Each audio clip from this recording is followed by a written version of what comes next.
Injury prevention is the effort to reduce the severity of injury or prevent it. So it's a proactive approach to actually doing things, and it doesn't mean that you'll not get injured.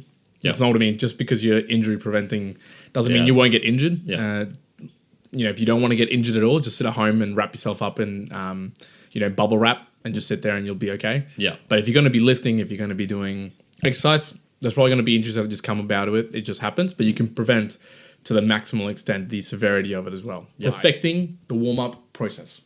Nice. Now, I say that, perfecting the warm-up process, and that is not something that I have done at all for many, many years. Anyone who normally is youngish and goes into the gym, or maybe for running or probably in any other sports, more than likely you'll get in, you'll kind of stretch out a little bit, you'll move your hips a bit, you'll get under the bar, say you're doing some squats, do one lift at X amount of weight, and then you'll just go straight into some working sets. Yeah. So I think now more than ever, I think I'm starting to see there's better use for actually really perfecting that warm-up, whatever it may be. Yeah. I always felt like, and I particularly noticed this while playing soccer, I felt that if I warmed up too hard, it was almost like I had a 100% bar full of energy. And if I use some of it in the warm-up, I'm only going to have 85% for the game. Yep. So I wouldn't warm up as hard, and I had just this thing in my head thinking, I don't want to warm up too hard for this because it's going to take away from my performance. Whereas in reality, and particularly with lifting, which is a lot more specific, if you do the lifts beforehand, you can really, I suppose, just get the form right, get the technique, which helps, and then just get the feel of it and get your body warmed up for it, and subsequently improve and do a good working set rather than a working set where maybe you're coming at it completely fresh and you think that psychologically it's good for you, but your body is still going from 0 to 100 super quick.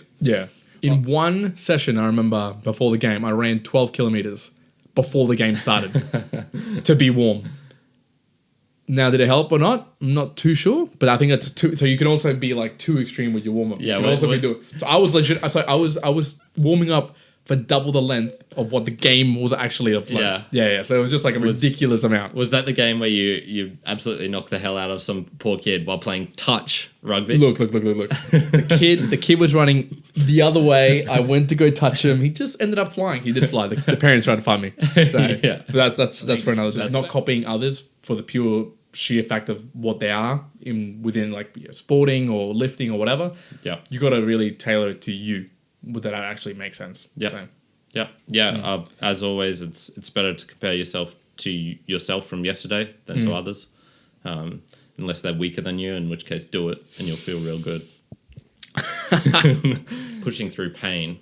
What are your thoughts on pushing through pain? For me, I feel there's the very obvious bad pain, which is like stop immediately. Yep. And then there's the other pain, which is, I'm tired and being a bitch. Yep. Push through it. And then there's obviously the whole spectrum between. I think there's, for me, I'd say there's you're tired and sore from a previous workout. Yeah. That is things you should work through. Yeah. If you just sore and you stretch and your muscles sore because of the movements or whatever. Yeah. Toughen up and work through it.